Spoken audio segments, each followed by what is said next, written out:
C'est sous forme d'un cours magistral que le professeur Didier Ngalebaye a donné une conférence académique ce 30 mai à la faculté des lettres, arts et sciences humaines.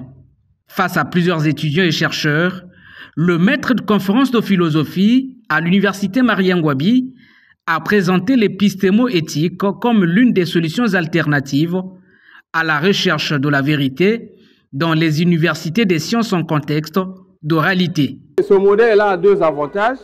Il réconcilie le monde de la décision, donc la décision publique, privée, associative, avec le monde de la recherche, donc l'université. Parce qu'aujourd'hui, quand les ministres ont des études à faire, ils envoient à l'étranger. Le deuxième avantage, c'est qu'une fois qu'on a cette réconciliation, l'université est réconciliée avec la société. Comme nous étudions désormais le patrimoine de la société, on va, comme j'ai montré en économie, il y a une recette pour la répartition équitable du revenu, mais nous avons importé le modèle occidental qui est centré sur l'égoïsme.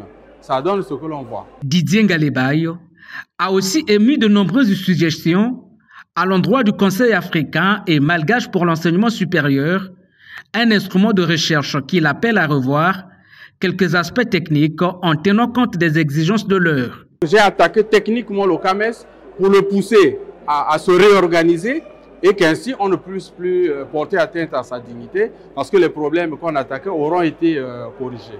Cette conférence académique intègre en réalité les activités de promotion de la recherche entreprise par l'université Mariangwabi.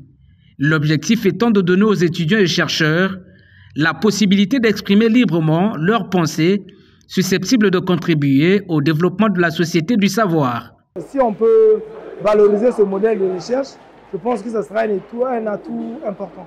L'histoire que nous avons étudiée et ce que nous étudions jusqu'à aujourd'hui sur nos bancs d'école ne reflète pas vraiment la réalité. Nous sommes en une espèce de supercherie, de tromperie généralisée, mais que nous étudions comme étant une réalité. Et donc l'épistémo-éthique vient ici comme pour redresser ces torts-là et rétablir une véritable voie pour la recherche vers la vérité. Des figures emblématiques de la philosophie africaine comme les professeurs Théophile Obenga et Grégoire Lefoba ont rehaussé de leur présence à cette conférence académique, durant laquelle ils ont usé de leur savoir-faire en la matière en vue d'élargir le champ de connaissances des participants.